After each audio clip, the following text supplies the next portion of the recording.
Welcome to Zoe Crossdressing.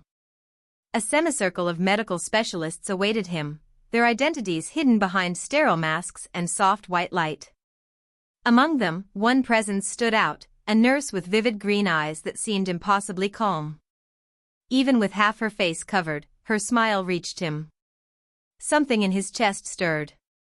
"Welcome," said the lead surgeon, a tall figure with silver threaded through his hair. His voice was controlled, authoritative. "Today, we begin your transformation. Please, take a seat." The agent lowered himself into the reclining chair, its leather cool against his back. Monitors hummed quietly. Surgical tools gleamed. He'd read the brief, memorized every step, but knowing and living it were very different things. "As you're aware," the doctor continued, "your appearance will be fundamentally altered. We'll begin with nasal reconstruction, structure, angle, symmetry. After that, precision liposuction to refine facial lines and reshape the body." The green-eyed nurse stepped forward, tablet in hand. "We'll also be using advanced non-surgical enhancements," she said smoothly. "Dermal fillers, skin resurfacing, and, if approved, vocal modulation to subtly change your speaking range." He nodded, absorbing the words, though his focus kept drifting back to her. There was reassurance in how steady she seemed, like she'd done this 100 times before. "There is one final consideration," the doctor said, his tone shifting. "To ensure the disguise is flawless, we recommend hormonal treatment. Female hormones." The word hit harder than any scalpel. "Hormones," the agent echoed, surprise breaking through his composure. The nurse moved closer, lowering her voice. "It's a major decision," she said, meeting his eyes. "But it would soften your features, alter fat distribution, and complete the illusion. The process is gradual and reversible if discontinued." Silence stretched. His thoughts raced, the mission, the stakes, the cost of being recognized. Then he exhaled. "Do it," he said at last. "All of it." The room shifted instantly into motion. Charts were reviewed. Instruments prepared. The nurse remained at his side, guiding him through every step, her calm presence anchoring him as the final preparations began. As the anesthesia crept through his veins, his vision blurred. He thought about what awaited him on the other side: new face, new voice, a rewritten identity. Perhaps even a changed sense of self. But this was the price of the mission. The last thing he saw before darkness claimed him was a pair of green eyes watching over him, focused, protective, unreadable, reflecting the moment everything began to change. Professional focus lingered in the air, but beneath it, something warmer flickered in her gaze. Something almost like admiration. Time dissolved into a blur of operating lights and recovery rooms. The agent drifted between consciousness and darkness, aware only of muted conversations and careful hands adjusting monitors, checking vitals, guiding him through the in-between. Every time his eyes fluttered open, she was there, the nurse with the unmistakable green eyes. Constant. Steady. Watching over the process as if she were guarding more than just a patient. Eventually, the haze lifted. He woke fully this time, blinking as the room slowly sharpened into view. The lighting was low, machines glowing softly like distant stars. His throat burned as he tried to speak. "Easy," a familiar voice said gently. She stepped into view, holding a cup of water fitted with a straw. Small sips. He obeyed, relief washing through him as the cool water eased the soreness. As awareness settled in, something else followed, an unfamiliar sensation. His body felt different. Lighter. Softer. Almost recalibrated. With hesitant fingers, he reached up and touched his face. The contours beneath his hand didn't match memory. "The procedures were successful," the nurse said, setting the cup aside. "You've been in and out for several days while we monitored your recovery. How do you feel?" He opened his mouth to answer, then froze. I don't know," he said, startled by the sound of his own voice. Higher. Smoother. Not the one he remembered. Everything feels different. She nodded, unsurprised. That's normal. Your body has undergone extensive changes. Adjustment takes time. She reached for a mirror resting on the table beside him. Would you like to see? His heart began to race. He nodded. She lifted the mirror. A stranger stared back. Delicate features. High cheekbones. Full lips. Wide, expressive eyes framed by long lashes. His former sharp jawline was gone, replaced by gentle curves. His skin looked flawless, almost unreal. Is that me? He whispered. The nurse smiled. Yes. The hormonal protocol has already begun to take effect, softening your features and altering your body composition. The changes will continue over the coming weeks. He couldn't look away. Awe mingled with disbelief. Pride battled grief. Somewhere beneath it all, resolve hardened. This was the mission. This face, this voice, this identity, these were his armor now. Lowering the mirror, he exhaled slowly. What happens next? Now, she said calmly, we begin rehabilitation and training. You'll learn how to move, speak, and exist naturally in your new identity. She met his eyes, unwavering. And when we're done, no one will ever know who you used to be. You'll need to relearn how to inhabit this body, she said calmly. Movement. Speech. Presence. We'll also begin targeted exercises and treatments to further accentuate the feminine aspects of your physique. The agent nodded, absorbing each word like an order etched into muscle memory. Your handlers will brief you once the initial adjustment phase is complete, she continued. For now, your only objective is recovery and adaptation. He attacked rehabilitation with the same ruthless discipline that had once defined his field training.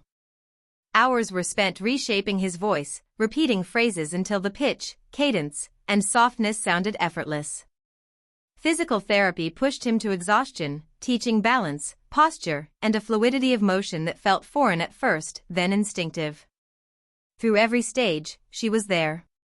The nurse with the green eyes guided him through exercises, corrected subtle mistakes, and steadied him when frustration threatened to break his focus. When the weight of what he'd become pressed too heavily on his chest, she listened, without judgment, without pity. Somewhere along the way, respect grew into something quieter, deeper. He trusted her. He cared. As the hormone treatments continued, his body transformed with an almost unnerving elegance.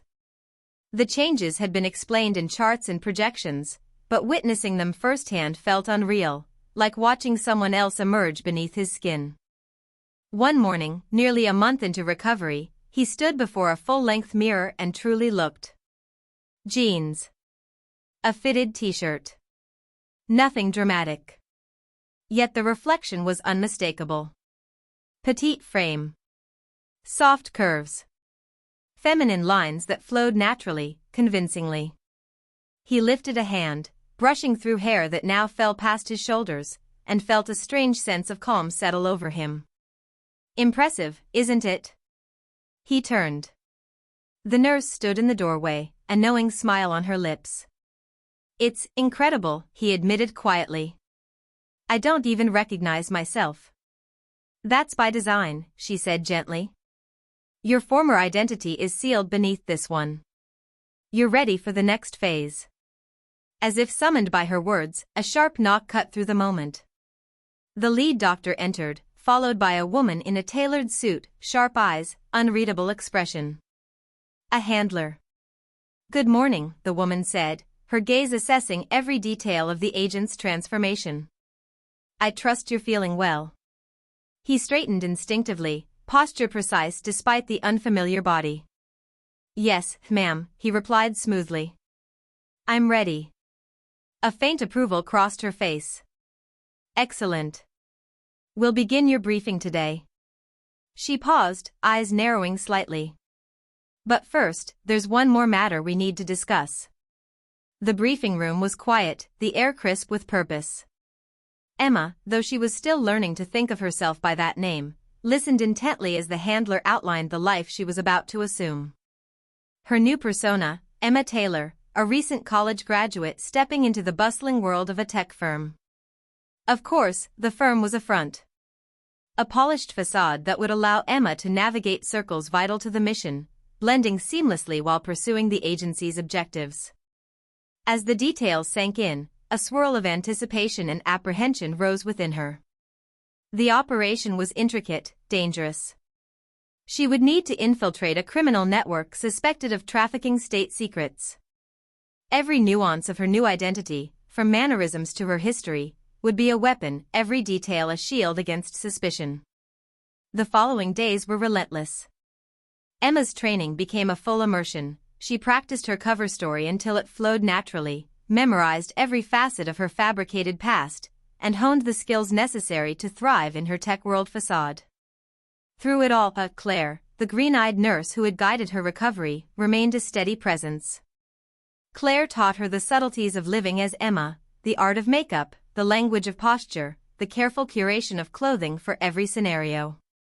With each passing day, Claire's guidance became more than instruction, it was reassurance, a quiet tether to someone who believed in her even when Emma herself wavered. The night before deployment, Emma lingered on the balcony of her recovery suite, gazing at the city lights that stretched like a sea of possibilities. Footsteps approached softly. Claire stepped into the moonlight, her presence grounding. "Tomorrow," Claire began, voice almost hesitant, "are you ready?" Emma nodded, grateful for her perceptiveness. "It's one thing to train in a controlled environment," she admitted. "Out there, everything's real." Claire rested a hand gently on Emma's arm. "You're ready," she said firmly. "I've watched you transform, not just physically, but mentally. You've embraced this identity with focus and determination. That's rare." A warmth spread through Emma at the words, at the steady touch. Over the past weeks, she had grown to admire Claire, not just for her skill and patience, but for her kindness, her strength. And now, standing close under the moonlight, that admiration deepened into something sharper, undeniable. "I couldn't have done it without you," Emma said softly, meeting Claire's gaze. "Your support, it's meant everything." For a heartbeat, the world narrowed. Silence hung between them, charged, electric. Then, slowly, Claire leaned in, embracing her. When they finally pulled apart, both were slightly breathless. "I've wanted to do that for a while," Claire admitted, a faint trace of sadness in her eyes. "But I know you have to leave tomorrow." Emma's mind spun, caught between mission and heart, but the connection gave her focus. "I'll come back," she promised. "When this is over, I'll find you." Claire squeezed her hand. "I'll be here. Just be careful out there." Morning arrived with sharp clarity. Emma stood before the mirror one last time, running a hand over the sleek lines of her business suit, the professional updo framing her face. She applied a final touch of lipstick, and for a fleeting moment, she barely recognized the woman staring back. Gone was the agent who had walked into the facility weeks ago. In her place stood Emma Taylor, poised, confident, ready to navigate the dangerous world awaiting her. She drew in a steadying breath. This mission was bigger than her. But now, she realized, it wasn't just about survival or duty. It was about a future she wanted to fight for. A connection worth returning to. Claire. And with that thought, Emma stepped forward, ready to become the person she had trained to be, and to return to the person she hoped to find waiting on the other side. One final glance in the mirror. Emma adjusted her blazer, picked up her briefcase, and stepped toward the door. Whatever lay ahead, she was ready. Her transformation was complete, her new identity solid, and the mission awaiting her was clear: become Emma Taylor, leverage her skills, and protect her country. The morning sun spilled over the city streets as she walked out of the facility. A mixture of excitement and resolve settled in her chest. The road ahead would be dangerous, filled with uncertainty, but Emma had been trained for this. Every step, every movement, every detail of her persona had been honed to perfection. She was ready. The streets buzzed with commuters, a river of briefcases and coffee cups. Emma moved among them effortlessly, blending in, a professional, a young woman beginning her day. Arriving at the sleek office building that served as her cover, she paused for a moment, surveying the lobby, security cameras, entrances, exits, every detail catalogued instinctively. Old habits of vigilance and observation, drilled into her, remained. "Good morning, Miss Taylor," the receptionist greeted with a warm smile. "Ready for your first day?" Emma returned the smile, her voice fluid, confident, undeniably feminine. "Absolutely. I'm excited to get started." As she was led to her new workspace, Emma studied the faces around her, mentally mapping the office hierarchy. Her real mission wouldn't begin for weeks. First, she needed to establish her cover, build trust, and weave herself into the company's fabric. The days blurred into a disciplined routine. Emma threw herself into her work, impressing colleagues and superiors alike with her skill and dedication. She attended team gatherings, after-work drinks, and casual lunches, each interaction an opportunity to gather information while maintaining the facade of a diligent employee. Vigilance never waned. Beneath her friendly demeanor, she remained a hunter, scanning for signs of the criminal network she had been sent to uncover. It was at one of these gatherings that she encountered Marcus Reeves, a charismatic executive rumored to have ties to the organization trafficking state secrets. He approached with a confident smile. "You must be Emma," he said smoothly. "I've heard good things about you from the team." Emma felt her pulse quicken but maintained a neutral expression. "Mr. Reeves. Pleasure to meet you," she replied, her tone polite, professional. "I'm enjoying my time here so far." The conversation flowed effortlessly. Emma guided it subtly toward work projects and company dynamics, all while gauging Marcus, reading his reactions, noting his body language. His interest was evident, and exactly the opening she needed. Over the following weeks, she cultivated a careful friendship with him. Professionalism remained her anchor, but she allowed just enough charm, just enough light flirtation, to keep him intrigued. She attended company events, crossed paths with him and his inner circle, and slowly began collecting fragments of intelligence. Piece by piece, she started to assemble the outline of the criminal operation. But as her mission deepened, Emma faced unexpected challenges.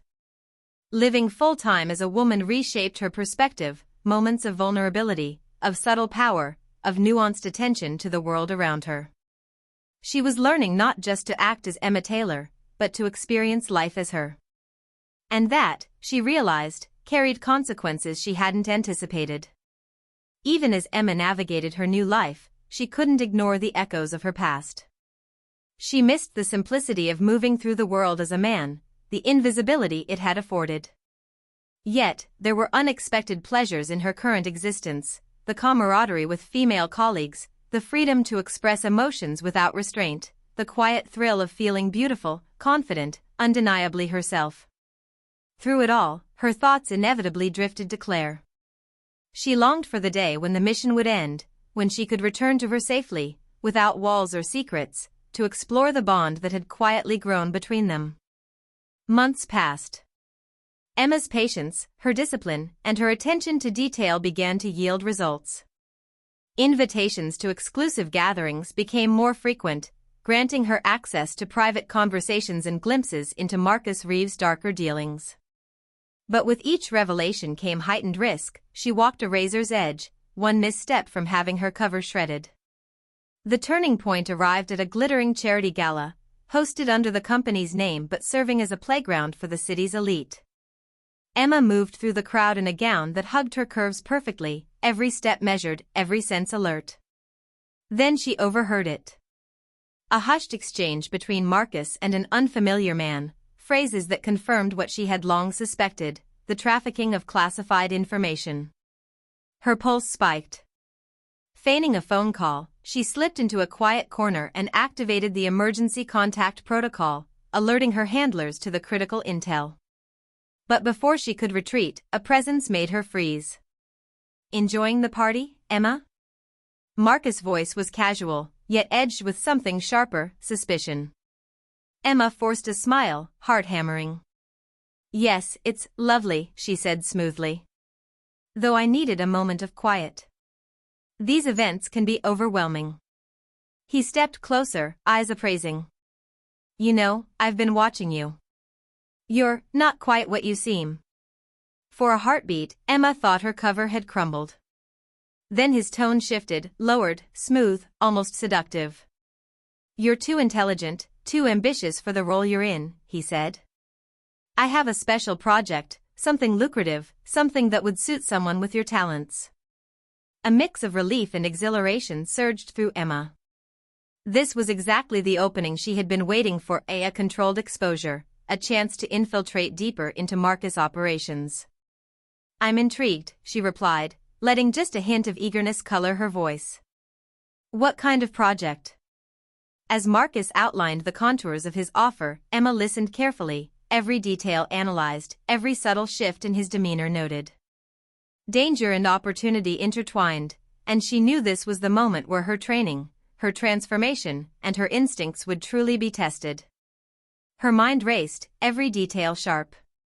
This was the evidence she needed to dismantle the entire operation, but she knew the hardest part of the mission was still ahead. Gathering concrete proof meant going deeper, infiltrating the very heart of the criminal network, all while maintaining her flawless cover. The gala continued around her, glittering and extravagant, a perfect mask for the dangerous game unfolding beneath the surface. Emma felt the full weight of her responsibility, the secrets, the stakes, the lives hanging in the balance. And yet, beneath it all, a surge of confidence coursed through her. She had come this far. She had transformed herself entirely. She would see this through. As she left the gala that night, her thoughts drifted, inevitably, to Claire. She allowed herself a moment to imagine their reunion, to envision the mission complete and the chance to explore the connection that had quietly taken root between them. That thought, bright, tangible, and real, strengthened her resolve, giving her courage for the trials ahead. The weeks that followed were a delicate, precise dance. Emma balanced her growing involvement with Marcus' illegal operations against her duty to report every scrap of intelligence back to her handlers. Each revelation brought her closer to the mission's completion, and simultaneously closer to danger. One evening, as she packed up to leave the office, Marcus appeared at her desk. "Emma," he said, his tone brooking no argument. "I need you to join me for a meeting tonight. It's important." Instinct flared. This was unusual. He had never requested an after-hours meeting before. Could this be the break she'd been waiting for, or a trap? "Of course," she replied smoothly, hiding the flicker of apprehension behind a professional smile. "I'll just grab my things." During the drive, her mind ran through every scenario. Calmly, she activated the tracking device concealed in her watch, alerting her handlers to her movements. Whatever awaited, backup would be nearby. The car came to a stop at an abandoned warehouse on the city's outskirts. Emma's pulse spiked as she followed Marcus inside. Shadows clung to the cavernous interior, figures barely discernible in the dim light. "Gentlemen," Marcus announced, his voice echoing through the empty space, "I'd like you to meet Emma Taylor. She's the newest addition to our team." Emma's eyes adjusted. The faces emerging from the shadows were the key players she had been sent to expose, the inner circle of the very organization she had risked everything to infiltrate. This was it. The core. The heart of the operation. She drew in a measured breath, forcing calm over her rising pulse. Every movement, every glance, every word had to be perfect. One misstep could blow her cover and end the mission. She was ready. One wrong move now could be fatal. The meeting that followed was a masterclass in tension, coded language, veiled threats, subtle power plays. Emma absorbed every detail, committing names, faces, and nuances to memory. When called upon, she offered measured insights, proving her worth without revealing the depth of her knowledge or her true identity. As the meeting drew to a close, triumph and terror warred within her. She had seen enough to dismantle the entire organization, but she also knew that her exposure to its inner workings had placed her in far greater danger than ever before. Just as they were about to leave, a gruff, scarred man, introduced only as the Colonel, fixed her with a piercing gaze. "Miss Taylor," he said, voice gravelly, "you've impressed Marcus. That's no small feat, but tell me, how does a simple tech worker end up here?" A chill ran down Emma's spine. She forced her expression to remain neutral, her voice perfectly calibrated with eagerness and naivety. "I've always been ambitious," she said smoothly.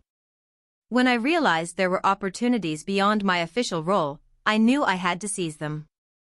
The Colonel studied her long and hard, then nodded slowly. "Ambition can be dangerous, Miss Taylor. Make sure it doesn't lead you astray." As they left the warehouse, she could feel Marcus's gaze lingering on her.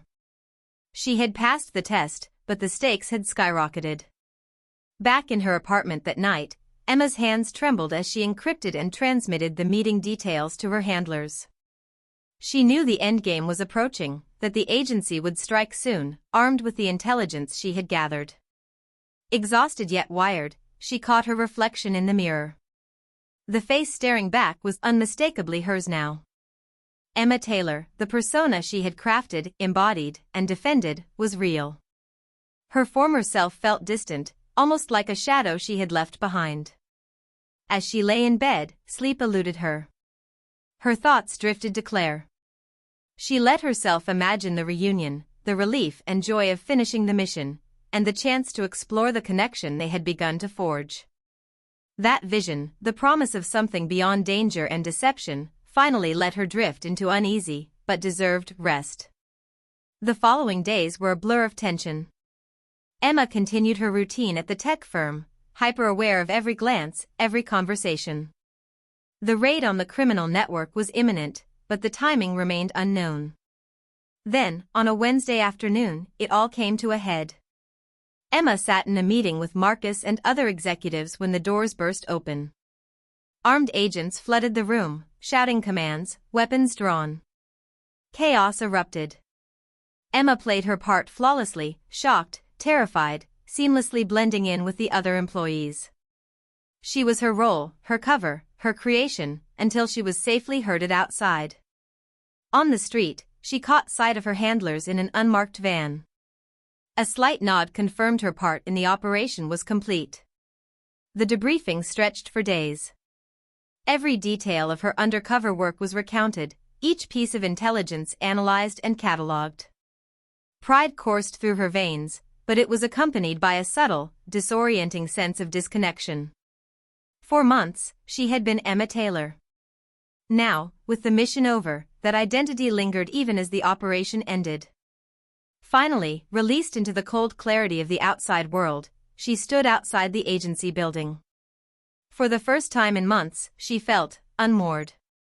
The mission was complete, the criminal network dismantled, yet her future was uncertain. The world awaited Emma Taylor, but who would she choose to be now? As Emma paused, lost in thought, a familiar voice cut through the hum of the city. "Emma." She turned and saw Claire standing there, eyes luminous, brimming with emotion. Without hesitation, Emma closed the distance, launching herself into her embrace. Tears sprang unbidden as they clung to each other, a world of tension and longing melting away in that single moment. "You came back," Claire whispered, her voice trembling slightly, holding her close. "I promised I would," Emma replied, her own voice thick with feeling. In that embrace, a wave of peace washed over Emma. The mission was complete. Duty fulfilled. Yet the journey she had begun, the transformation that had reshaped her inside and out, was far from over. With Claire by her side, the unknown future suddenly felt full of possibility. Emma had discovered strength she hadn't known existed, resilience forged under pressure, and a perspective on life that only her journey could have given her. Whatever lay ahead, she would meet it as Emma, fully, unapologetically, and unafraid. The person she had become, the identity she had grown into, was no longer a tool for a mission, it was her truth. Hand in hand, they walked away from the agency building. The city stretched before them, alive with light and motion. Emma felt a rush of anticipation for the life ahead. What had started as a mission, a test, a calculated transformation, had become so much more. It had become her reality. Her truth. And with Claire, it promised to be her future. The sun dipped toward the horizon as they moved through the streets, fingers intertwined, walking in a comfortable silence. Each was lost in thought, reflecting on the journey that had led them to this moment. Finally, they arrived at a small cafe, the same one where so many conversations had unfolded during Emma's recovery. A place of quiet connection, laughter, and small victories. A place that had quietly witnessed the birth of the person she had become. Here, surrounded by the city she now claimed as her own, Emma understood that her transformation was no longer just a mission objective. It was her life. Her identity. And with Claire by her side, it was the beginning of everything she had ever wanted. Returning to this cafe felt fitting, a quiet punctuation at the end of one chapter and the gentle beginning of another. Emma sank into the corner booth, letting out a slow breath as the weight of everything she had endured finally settled over her. "I can hardly believe it's over," she murmured, her eyes meeting Claire's across the table. Claire reached across, curling her fingers around Emma's. "How are you, really?" she asked, her voice soft but insistent. Emma paused, weighing the question. Relief came first, then a surge of pride. "I'm proud," she admitted after a moment. "Of what I accomplished. But, also a little lost. I've been Emma Taylor for so long now, I'm not sure who I am without the mission." Claire nodded knowingly. "That's natural. You've undergone a transformation, more than just physical. It'll take time to figure out what comes next." Sipping coffee and sharing a slice of cake, Emma found herself unburdening thoughts she hadn't dared voice before. She spoke of the challenges of living fully as a woman, the unexpected joys she'd discovered, and how her perception of the world had shifted. "I don't think I can go back to who I was before," she admitted, her voice barely above a whisper. "Even if I stopped the hormone treatments, even if I had more surgeries. I'm not sure I want to be that person anymore." Claire squeezed her hand, grounding her. "You don't have to decide anything right now. You have time. Time to explore who you are, and who you want to be." As the evening softened around them, their conversation drifted toward lighter things. They laughed over memories from Emma's training, caught up on the months Claire had spent while Emma was on her mission, and tentatively began to imagine a future together, one built not just on duty and survival, but on choice, trust, and the possibilities they had yet to explore. In that quiet booth, with city lights casting a warm glow across their table, Emma realized that the mission had changed her, but so had this moment. The mission was complete, but her life, her identity, her journey, was only just beginning. When they finally stepped out of the cafe, the city pulsed around them, neon lights, laughter, the hum of life in motion. Emma felt a freedom she hadn't known in months, a lightness that came from no longer having to hide, no longer having to perform for anyone but herself. "What now?" Claire asked, her voice soft, carrying curiosity and care as the warm summer night wrapped around them. Emma smiled, a rush of excitement threading through her chest at the thought of the unknown path ahead. "I'm not sure," she admitted, "but I know I want you to be part of it, if that's what you want." Claire didn't hesitate. She pulled Emma close, wrapping her in a gentle hug under the glow of the streetlight. When they parted, both of them were smiling, eyes bright with unspoken promise and possibility. "I think that's a perfect place to start," Claire said, and Emma felt a warmth settle over her like sunlight, filling every corner of the life she was finally ready to claim.